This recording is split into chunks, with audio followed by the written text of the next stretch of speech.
Hi good morning. இது SP channel. நான் உங்கள் இனிய தோழி வசந்தி ரவி. இன்றைக்கி சூப்பரான ஒரு டிஃபன் ஐட்டம் தான் பார்க்க போகிறோம். பருப்பு பணியாரம். சாப்பிட்றதுக்கு ரொம்பவே டேஸ்ட்டாக இருக்கும். வாங்க எப்படி செய்யலாங்கிற வீடியோக்குள்ளே போய் பார்க்கலாம்.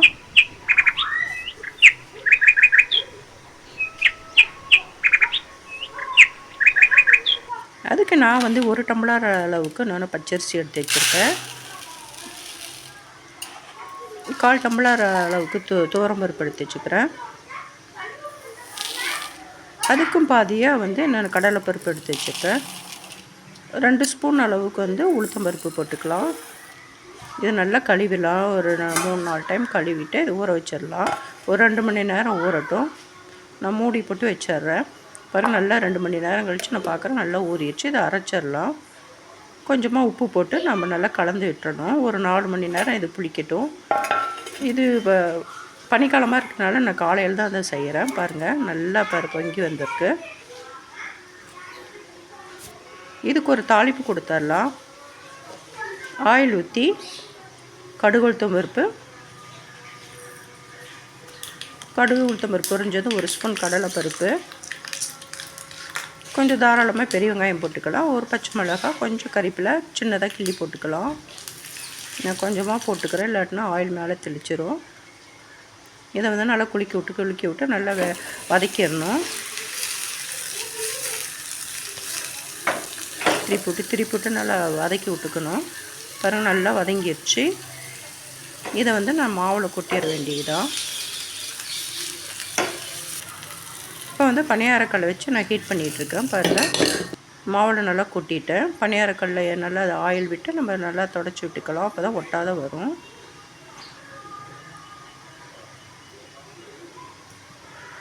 இப்போ வந்து பணியார மாவு வந்து எல்லா குழியிலையும் நம்ம ஊற்றிடணும். ரொம்ப ஒரு சிம்பிளான டேஸ்ட் தான் இது. சாப்பிட்றதுக்கு அவ்வளோ ஒரு டேஸ்ட்டாக இருக்கும். வெறுமனே கூட சாப்பிடலாம். வழக்கமாக இட்லி தோசைன்னு செய்கிறத விட இந்த மாதிரி செஞ்சு கொடுங்க. ரொம்ப ஹெல்த்தியாகவும் இருக்கும். ப்ரோட்டீன் சத்து மிகுந்த இந்த பருப்பு பணியாரம் சாப்பிட்றதுக்கும் ரொம்ப அட்டகாசமாக இருக்கும். குழந்தைங்க பெரியவங்க எல்லாருக்குமே ரொம்பவே பிடிக்கும். இதுக்கு வந்து தேங்காய் சட்னியோட பரிமாறலாம், இல்லாட்டினா தக்காளி சட்னி எது வேணாலும் வச்சு பரிமாறலாம். இதை மூடி போட்டு ஒரு 5 நிமிஷம் போல் வேகட்டும்.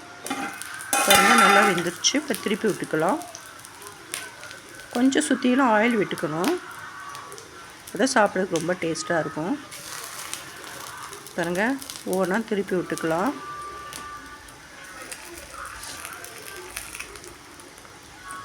ரொம்ப ஹெல்த்தியான பணியாரம் கூட இது. இது கூட நம்ம கேரட் வெஜிடபிள் கூட போட்டு செய்யலாம். அதுவும் ரொம்பவே நல்லாயிருக்கும். ஸ்கூலுக்கு லஞ்ச் பாக்ஸாக கூட இது கொடுத்து அனுப்பலாம். வெஜிடபிள் பணியாரம் மாதிரி கூட செஞ்சு கொடுக்கலாம். ரொம்ப அட்டகாசமாக இருக்கும்.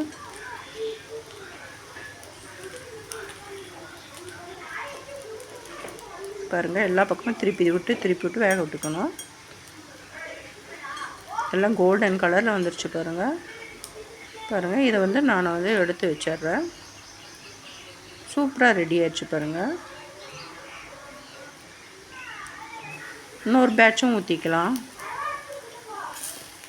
எவ்வளோ ஈஸியாக வருதுன்னு பாருங்கள். சாப்பிட்றதுக்கும் அவ்வளோ ஒரு அட்டகாசமாக இருக்கும்.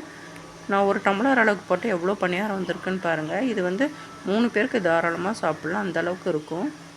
இதை வந்து நான் ஒரு பிளேட்டுக்கு மாற்றிக்கிறேன்.